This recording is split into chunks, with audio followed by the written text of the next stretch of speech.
Good morning, everybody. We're going to get this process on the road. We're going to start off, if I could ask everybody to stand, remove their cover. We're going to do the Pledge of Allegiance. I pledge allegiance to the flag of the United States of America and to the republic for which it stands, one nation, under God, indivisible, with liberty and justice for all. I ask that you remain standing. We're going to now play the national anthem.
Order, arms.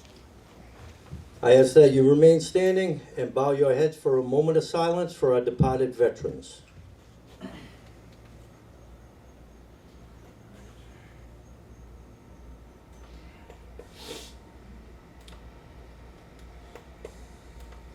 Thank you very much. You may be seated.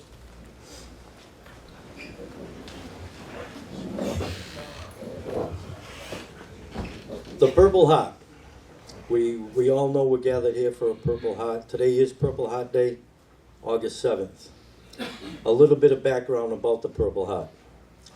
The Purple Heart began as something called the Badge of Military Merit, an honor created by General George Washington on August 7th, 1782. The honor was only presented to enlisted soldiers who had performed a singularly meritorious action. There were only a handful of these awarded to deserving soldiers. The spirit of the badge was never retired, although it was forgotten for many years, when in 1932, Douglas MacArthur reinstated the honor and renamed it the Purple Heart. Till this day, the United States of America continues to honor the men and women who were wounded or killed in the line of duty by presenting them or their families with the Purple Heart. 2 years ago, Brad Fish, Bill Kliegel, and myself were sitting around and we wanted to do something. We decided to put a program together to dedicate Purple Heart coins to the recipients or their next of kin.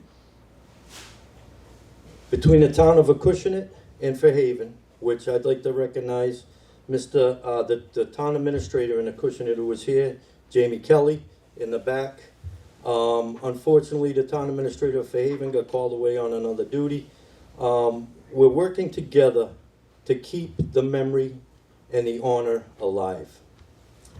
With that being said, I'd like to bring up Mr. Brad Fish for a couple of words.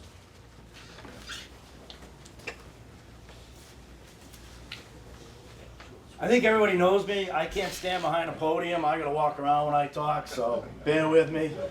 The biggest thing I want to tell everybody is how the challenge coin started. So, the most well-known instant is from the Army Air Service during World War I. Many men volunteered to serve. One of those men was a wealthy lieutenant who wanted to give each member of his unit a memento. So he ordered several coin-sized bronze medallions to be made.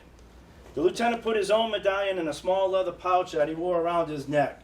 A short time later, his plane was shot down over Germany. He survived but was captured by a German patrol who took all of his identifiable items so he would have no way to identify himself if he escaped. What they didn't take was a small pouch with the medallion in it. The lieutenant was taken to a small town near the front lines of the war. Despite his lack of ID, he managed to find some civilian clothing and escaped anyway, eventually stumbling into a French outpost. Wary of anyone not in uniform, the French soldiers didn't recognize his accent and immediately assumed he was an enemy. They initially planned to execute him since they couldn't ID him. Excuse me. But the lieutenant, remembering he still had the small pouch around his neck, pulled out the coin to show the soldiers in his unit's insignia. That's what he had on the coin. One of the Frenchmen recognized the insignia, so he was spared.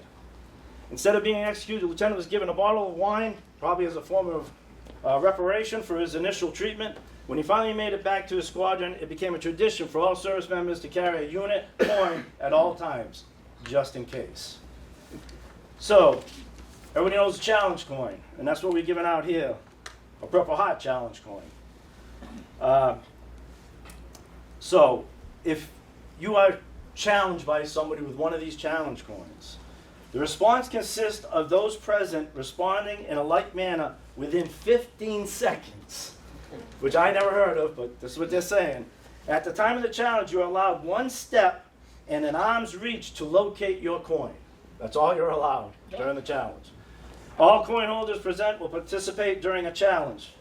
And you know how the rest of it goes, that if you walk into a bar or any place or a coffee shop and put your coin down and there are other veterans in there and they all have a coin, you're buying a round of coffee or you're buying a round of drinks.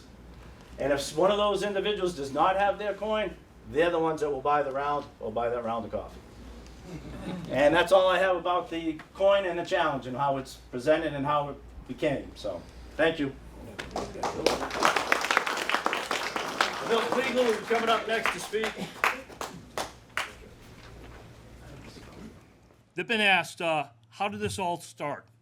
And my simplest answer is out of respect of what the Purple Heart coins and the Purple Heart Award stands for, comes to mind. So, when I returned home from my last war in 2005, I had been injured with a dislocated right shoulder. I fought to get taken care of through the VA, and it was a nightmare. The VA gave me bureaucracy, finger pointing, and disrespect. My personal insurance took care of the operation, then the VA followed up with VA care and not too much else. Shortly after healing, there was a Vietnam moving wall in Acushnet Park, Fairhaven. Jerry Payette was running it at the time, and I was overwhelmed to see the number of Vietnam veterans and World War II veterans coming through that were Purple Heart people, and they couldn't tell their story. They just couldn't bring themselves to remember those that they had lost and get and respect themselves. Shortly after that, there were speeches at Fairhaven High School for Veterans Day. I met Bill Manise. I don't think he got back yet, but of Fairhaven's Lions Club. While I was at the Lions Club, Mr. Manise informed me he was a Vietnam Purple Heart recipient. Yet the medal he received was hidden, not even presented on his wall. No veteran, as I had said, wants to remember being wounded and living on while others had passed that he called brother. He told me after many tearful tears and a few months of putting the whole story together, how he received it.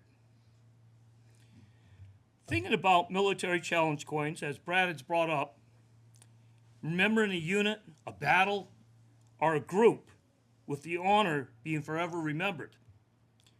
When an enemy causes an injury to a war veteran, it is a secret after the award is given. Nobody wants to relive it. The solution was a coin for the Purple Heart. So Bill Manise became the first person to receive the coin with his name on the back.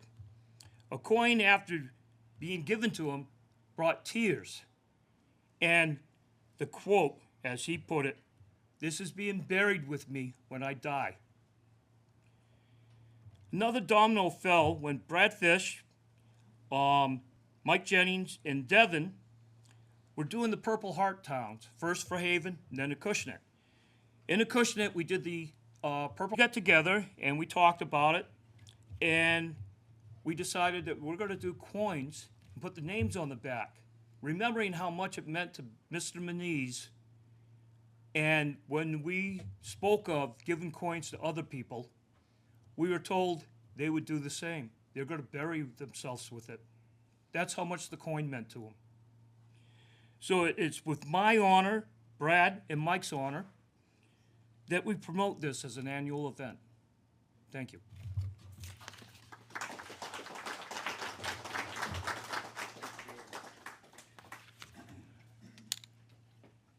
Thank you very much, gentlemen. Well done. We're going to start the presentation of the coins now.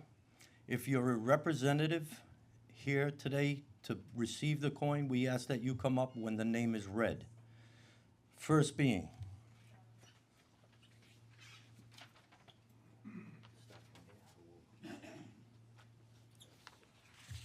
Albert Audette.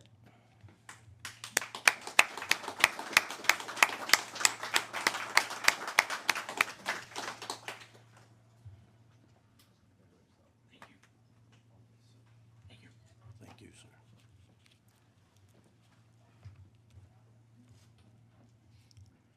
Raymond Barlow.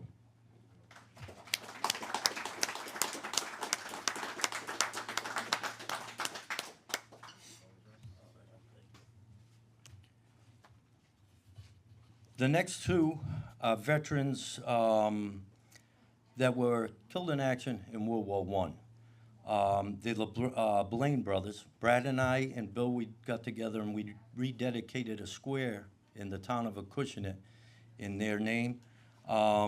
They should be following the family that we found are in Columbus, Ohio. I'm pretty sure, I'm hoping that they're able to follow this on YouTube right now. The first recipient of the Blaine family is Adrian Blaine. Receiving this coin will be the town administrator.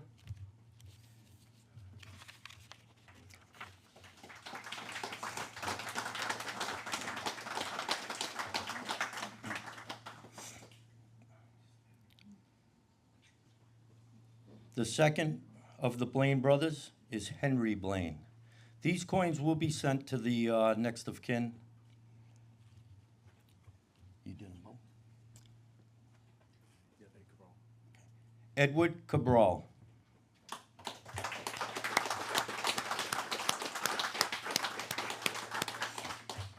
Let's go Acushnet.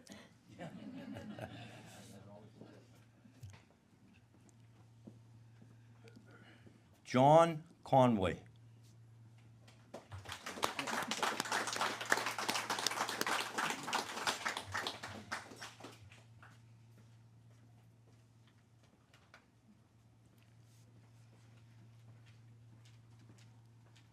Stephen Drown.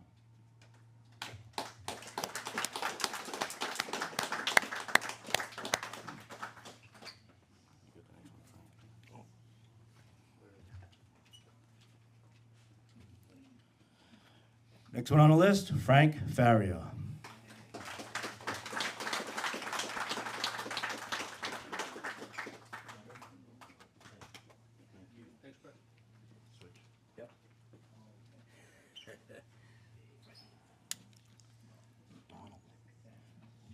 Donald LeBlanc. Donette.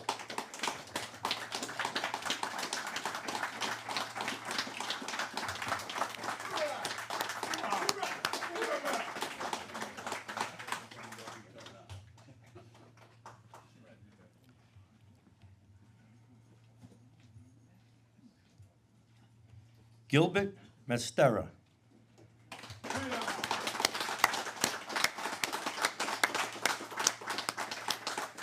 It's my cousin, but he doesn't tell anybody that. I wouldn't either.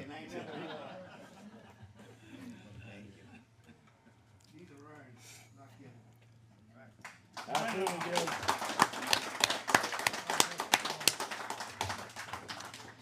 Bill Manise. Bill Manise isn't here. Yes, he is. Yeah, he's here.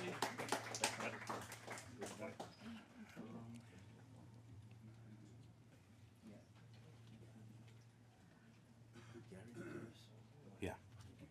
Is he from New Bedford?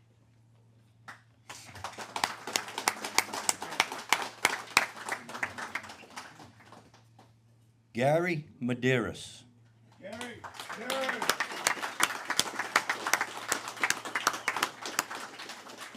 Don't hurt me now.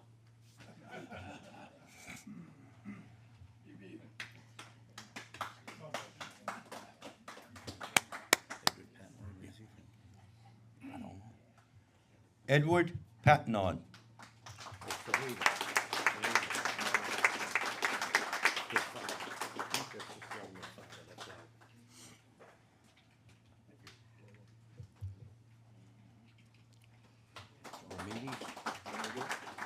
John Remedies.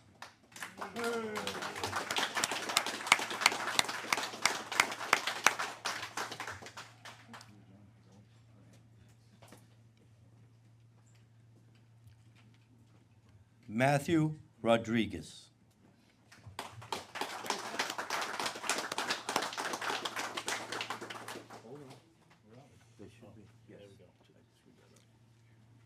And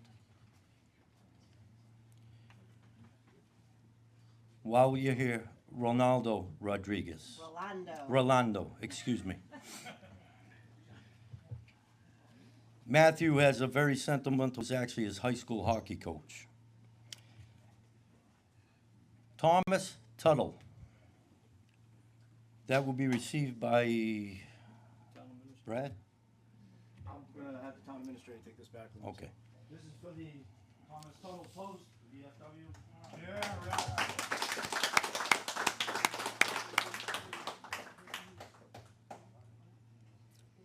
All right, we found someone that can give it to the family. Okay, thank you very much.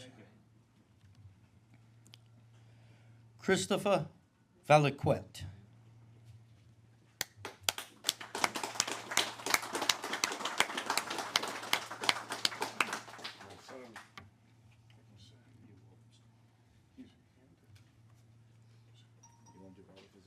Sure.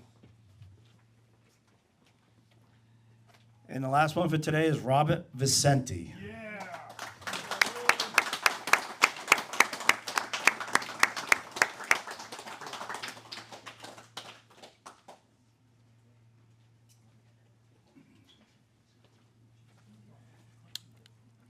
As we said earlier, we started this last year. There are a bunch of Purple Heart recipients in this room that we actually presented coins to last year. If I could, I'd ask all the Purple Heart recipients or their representative to please come up to the front. Hi, my name is Louise Conway Quinton. I lost my brother St. Patty's Day, 1967, in Vietnam. This coin means the world to me because his memory, keeping him alive and keeping the spirit and just thinking about what he did for all of us. He gave his life for the good old USA. And I want to thank all the veterans. I want to thank the three gentlemen, Bill and Bill Kliegel, Brad, and I think Bill, another Bill? Mike, for what they've done because this is wonderful. I have my brother's Purple Heart, his flag, all his medals. And when the day comes and the good Lord takes me, this is coming with me also. I may not be a veteran, but I'm a veteran in heart. Thank you.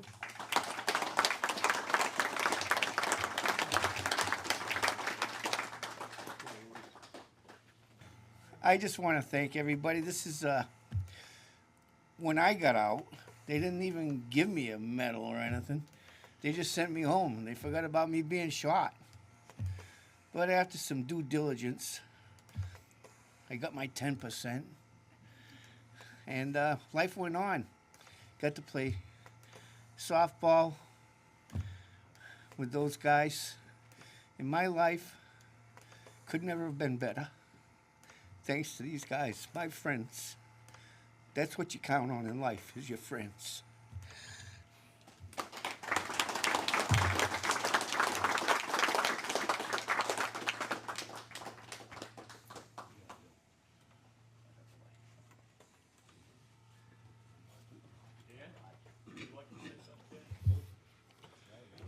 My name is Ron Valakat.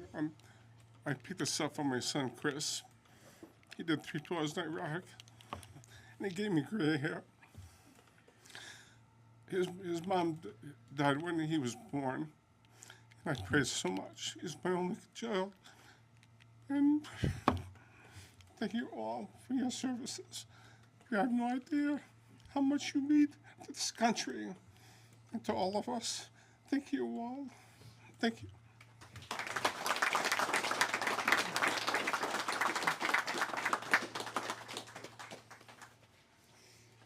Thank you, everyone. Rest in peace, George. We miss you here today. We lost a brother for many years, longtime friend. David, I'm glad you're here. And everyone else that showed up, really appreciate it. It's a good day for all of us. Gilly, great seeing you. Good seeing you too.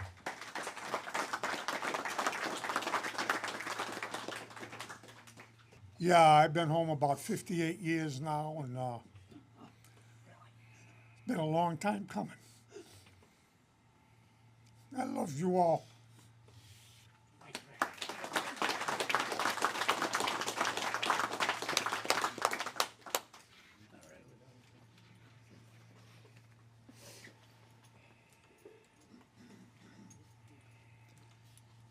Yeah, a lot of people here know me, and I'm from Freetown now.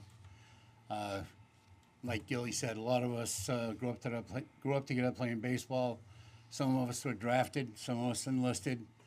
I spent a couple of years in the Marine Corps.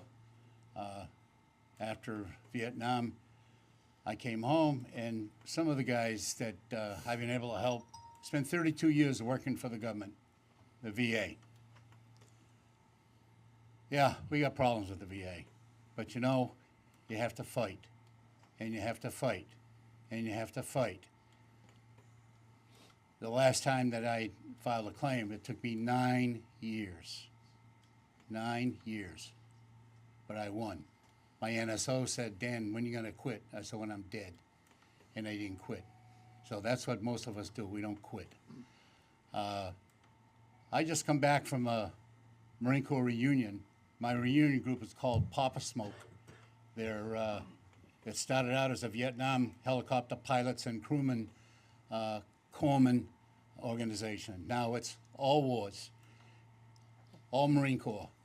And the reason it's all wars is because we're losing men. When I first joined the reunion group, we had 2,000 members. The reunion we just had in D.C. last week, it was last Wednesday through Friday, we had 275 members there.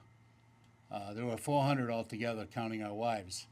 I think the big reason why it's reduced as much as it has is I've lost a lot of friends. Most of us have, for a lot of reasons, mostly cancers.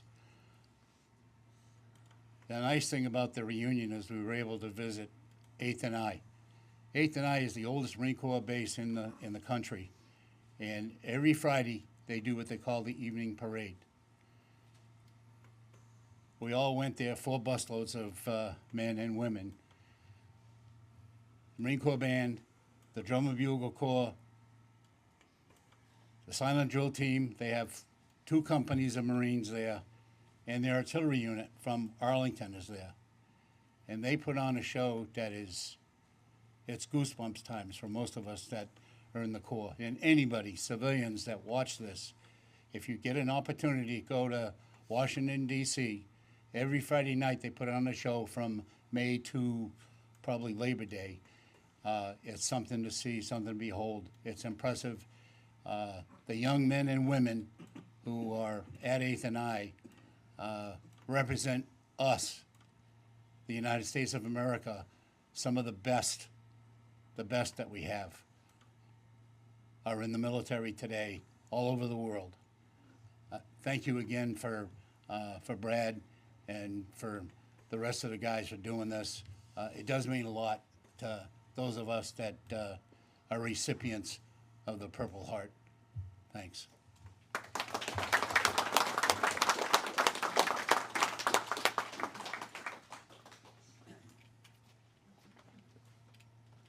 Hello. I accepted it from my father, who was in the infantry, World War II, and he was wounded POW, missing in action for a while, but he made it back, lived to be 91, and he loved when he served, and he would have really loved to have seen this. And I want to thank the Veterans Organization for doing this, and I'm sure all the veterans just love it. Keep it up. Thanks.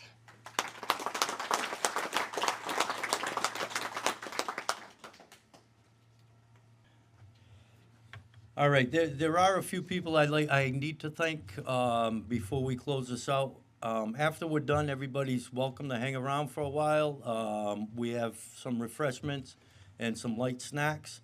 Thank you to the Dunkin' Donuts over here in, I believe it's Meeting Plaza, for the donation of the coffee and for the 4 dozen donuts. Thank you extremely, Mr. Bill Kliegel and Mr. Brad Fish, because without them, I wouldn't be here. I wouldn't be able to be doing this. They've helped me remarkably. I mean, I can't even begin to say. Also, thank you to, we found a company up the street to do the engraving. It's a laser engraving on the coins. I'm sorry, FMF laser engraving. They were able to get us a very, very good deal on the coins and have them engraved, because we actually pay for this out of pocket. So, you know, Brad, Bill, and myself, this is something that we hold dear, and we do this on our own. So with that being said, feel free to stick around, talk, have some refreshments, and we will be doing this again next year. So thank you all for coming. Oh. Do you know anybody that is? Yes. I'm sorry. Purple Heart recipients, there's no record of them, not at the state level. There's no way to track a person that gets out of the military, returns home, and then where do they reside? 15, 20, 30 years later, there's no way to keep the record. So if anybody here knows of a Purple Heart recipient and would like to get them to receive a coin, we ask that you please reach out to either Brad, Bill Kliegel at the Disabled American Veterans Chapter 7 in New Bedford, or myself here at the Veterans Office in Fairhaven. By the way, Brad's in Acushnet. We'd like to continue this and keep it going for many years, but there are no books kept on the town level as far as Purple Heart recipients. You can imagine the nightmare it would be to call Washington and say, listen, I need to know all the Purple Heart recipients in my community. How are they going to do that? There's no way. People move, people grow, they move on, so on and so forth. So if anybody does know of somebody, please reach out to us. We'd appreciate that. With that being said, thank you all for coming, and enjoy. We have time to spend, talk amongst each other, and we hope to see you all next year.